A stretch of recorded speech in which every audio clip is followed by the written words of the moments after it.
তারা যেই ত্যাগটা করলেন। নবাবগঞ্জে ঐতিহাসিক চড়ারহাট গণহত্যা দিবস পালিত হয়েছে। 1971 সালের 10ই অক্টোবর পাকিস্তানি সেনাবাহিনী দিনাজপুরের নবাবগঞ্জ উপজেলার পুটিমারা ইউনিয়নের চড়ারহাট এলাকায় আন্দোলগ্রাম সরাইপাড়া গ্রামে 157 জন নিরীহ গ্রামবাসীকে হত্যা করে, যা চড়ারহাট গণহত্যা নামে পরিচিত। প্রতি বছরের মতো দিনটিকে স্মরণের যথাযোগ্য মর্যাদায় বিভিন্ন কর্মসূচির মধ্য দিয়ে চড়ারহাট গণহত্যা দিবস পালিত হয়েছে।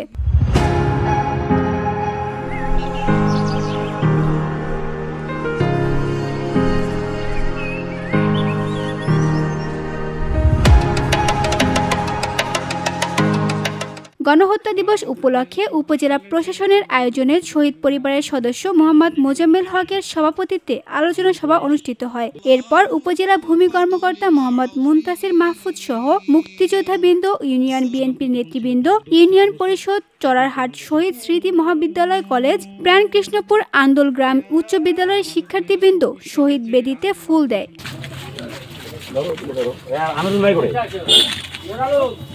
এ বিষয়ে বীর মুক্তিযোদ্ধা মোহাম্মদ দরিবুল ইসলাম জানান, স্বাধীনতার 40 বছর পর 1911 সালে এই শহীদদের স্মরণে স্মৃতিস্তম্ভ নির্মাণ করা হয়। এরপর থেকে নিয়মিতভাবে যথাযোগ্য মর্যাদায় চড়ারহাট গণহত্যা দিবস পালিত হয়ে আসছে।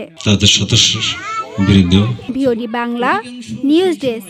লজ্জাজনক ব্যাপার আবার নয়।